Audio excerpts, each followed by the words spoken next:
Hey, welcome to the Major Minorities. This is The Connect. I am Maquese James. And I am Crystal.2.Clear. And this is Pyro Melik. the Pyro Melik. Hey ladies, hey man, that's a woman's trick right there.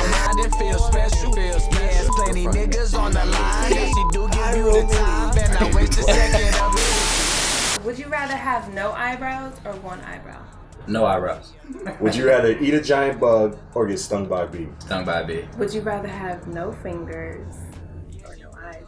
I'm gonna go to no eyes. Would you rather have no electricity or no indoor plumbing? No electricity. That's the icebreaker, so now you should be able to bare your soul with us. Let the people know who you are. This is Pyro Melik. Yeah, I go by the name of Pyro Melik from Atlanta, Georgia. Artist, writer, producer, hustler, all the above. All the above. Yeah.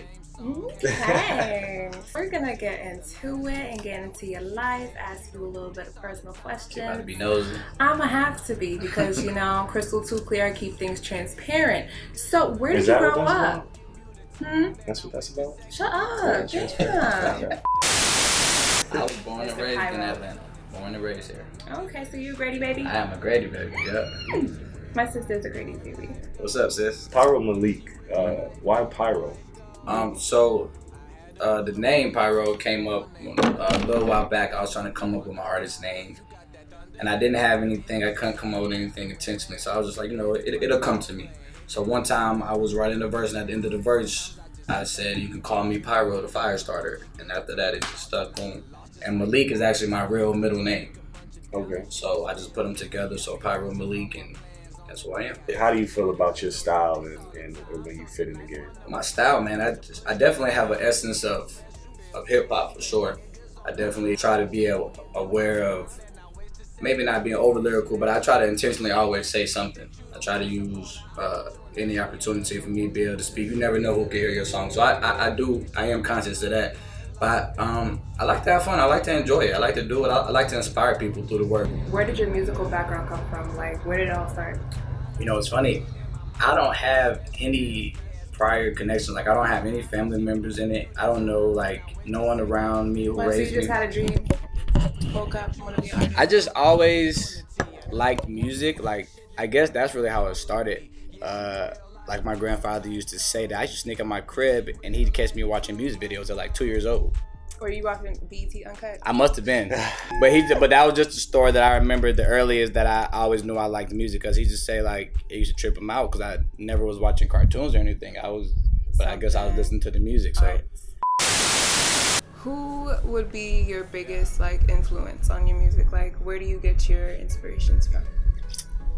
Oh man, so much. I'm sorry, I'm pretty deep.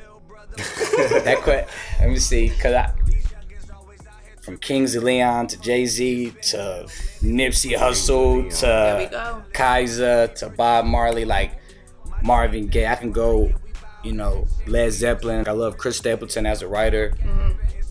I mean, obviously, like I love Dre and Pharrell as producers. Like, so it's very difficult for me to honestly limit to just one particular. I don't really have one, honest, to tell you the truth. I don't really have it one. Yeah. That's a good answer. I definitely feel you on that too. But you seem to have like as an artist, a lot of these rappers especially, they go out about the business like it's like a game in a way, and you have like a business mindset, it seems, towards the game. needed. How did that develop? How'd you develop your business acumen within the game? Just basically focusing on your craft. Right. Yeah, I mean, well, that's it. Just we stay focused on what it is we're trying to do. I never looked at music as a hustle. I would do it for free. I can get money doing a lot of different things in business. Now, if I can get paid for doing it, that's just an advantage, but that's not the end all be all. And I think that's what helps me focus on not doing certain things that I know could jeopardize my integrity or my character or my reputation chasing money. Well, who taught you to move like this? Like who? Trial and error, you know, and I think this is important because I think everyone has people around them. It's about whether you're willing to listen or not. And I just knew, I always understood that you don't have to make the mistake yourself to know that really is a potential mistake if someone has done it for you. So I always kind of had that mentality. So when someone had taught me something and I seen that they really had went through those things, I didn't have to like, well, I'm gonna see. You know, I'm gonna go through it. Yeah, I'm gonna just go ahead and hop on the boat too. Might as well. Kind of going off on a tangent, but something I noticed over the week, I saw something talking about black people in general is the major minorities need to understand how conflict resolution. Right. We always think like, if we beefing, I'm gonna kill you. The most aggressive person gonna win, right? Or I'm just gonna totally shut you off. Right. But there's no like, and that's one of the themes I see within the other races is understanding that we're all in this together as a community, and they'll beef with each other one day, and then the next day, hey man, I got a money opportunity, and be like, all right, we on it. Black people are gonna be like, nah, fuck that nigga. Right. I ain't getting money with him. Exactly. Fuck everybody you fuck with. Like, right. That's a big thing, Okay. Listen to me. The women in your life. Yeah. We're a gift, guys. For okay? sure. Oh, that's Right? a Like, fact. our instincts are like on. Does Pyro have a woman in his life? Can we speak on that? You just dropped a new track. I mean, a new compilation. It's not dropped yet. No, I got a project and I got some singles on top of that out too. The whole thing's out? Yeah. Well, okay. Yeah, so I have a whole project out and I got some singles on top of that as well out, yeah. When did you drop the new one? The new project, the project came out already before. And then the singles are more recent. What? Okay, you're talking about overall. Are you talking about Midnight in Georgia? Yeah, I'm talking about Midnight in Okay, Georgia. I thought you were talking about something after nah. That's what I no. meant by project, because I know you're about to drop something. What is the difference between this new project and the one Midnight in Georgia? Besides the fact that you're better and all that stuff, like how you know I was gonna say that? Because that's it. I mean, of course you got better. I would hope you'd be like, yo, I'm way worse than the last one, but but the quality though. Right. It's on point. The biggest difference is the Midnight in Georgia project. It's a lot more personal, a lot more intimate. I wanted to focus on having an introductory album to where new listeners can get a chance to know my background. So a lot of the songs are more personal, more intimate, more about my upcoming and all those things, just so you can get familiar with the artist. So I want to give that part without having everyone to know me personally. That's a way for you to be able to get to know me. On this project, it's a lot more spread out as far as subject matter content. I touch a lot more elements as far as production wise and stuff. So, it's creatively it's a little bit different. You said as far as production wise, so what's your process with that? Because I know you produce too, right? Yeah. You do a little mix and master. So you also I don't know too much about the game. I used to rap a little bit back in the days. Yeah, them bars. What was your rap? It was Canis Lupus, the race of the wolf. I had the bars. But anyway, artists go through a process of I do this and I send it to this other person. Yeah. And then even when you produce, I do this mixing and then I'll send it to them to lay it over the master. Yeah. How you decide what you do and who do you like to fuck with when you're finished with it? Oh, that's a song by song thing. Whether I'm working with the producer hands-on in the studio or if they've sent me something and I'm just working on it on my own time. Or if I'm producing or if I'm with writers, whatever. Or other artists that I have featured, What's your feelings on the music industry now? Yeah, I love it. I don't got no problem. I think it's enough for everybody to eat. Men and women, like I don't see a problem with it. I mean, I love what the women bring to the game.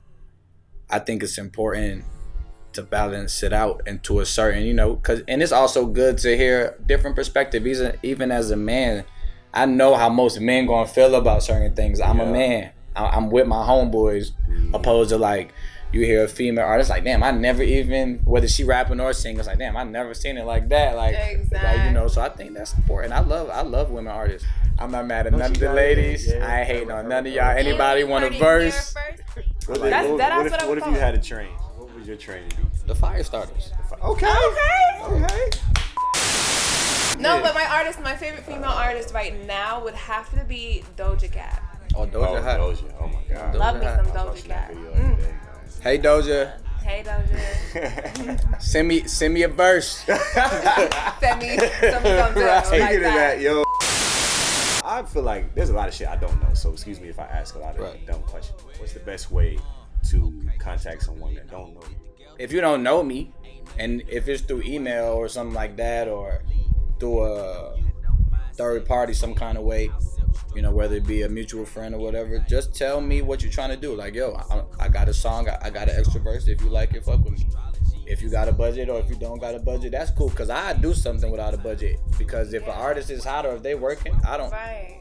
The money, I'm not gonna not potentially as long put as you come with a plan, I feel like. Yeah. Because, you know, some people, like, they'll hit you up on some shit and it's just to be like, don't really got nothing going on. like, what you want me to do? You want me to do all the fucking work? Like, my nigga, come up with a whole... Something, yeah. Like, you know, something. Yeah.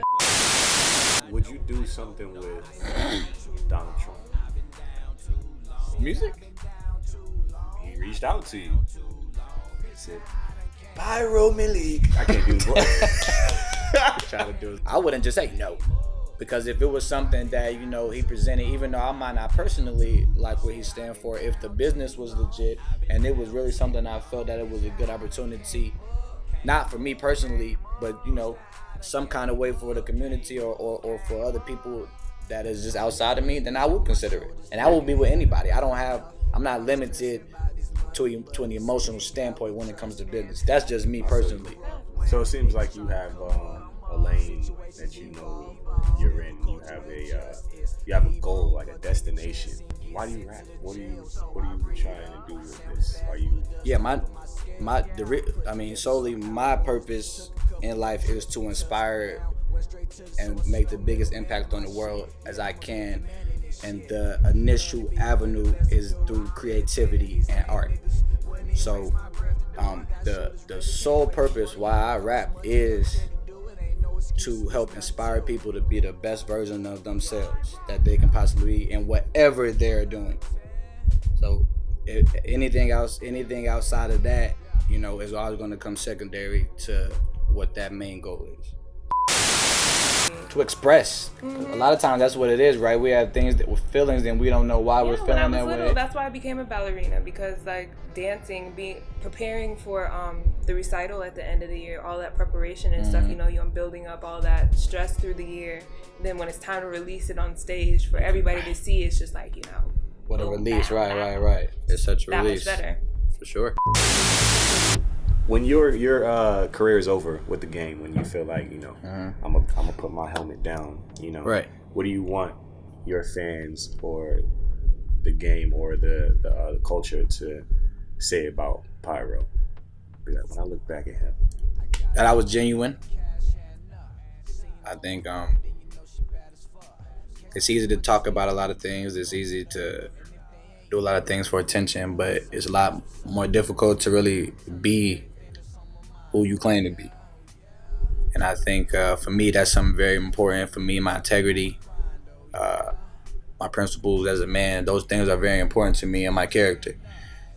And I think that those are things that separate me as well, not only from other artists, but from other men in general.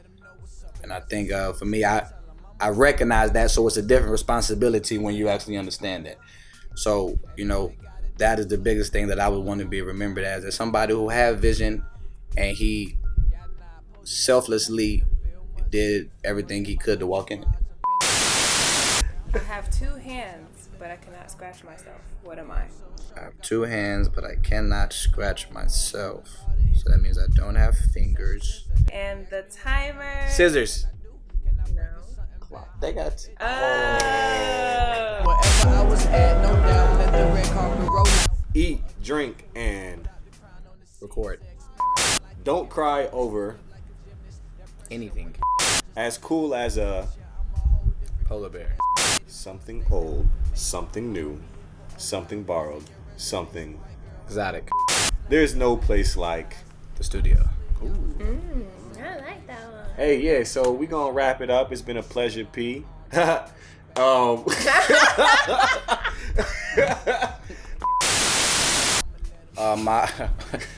My social media is at Pyro Melik, PYROMELIK. You can. Oh, do we have to hit that link right there where my finger is? And YouTube, you can search me. All streaming platforms, you can search me at Pyro Melik, PYROMELIK. Check me out. Hey, it's your boy Maquese James signing out with the Major Minorities. And she go, Crystal.2.Clear. Come back and see us again.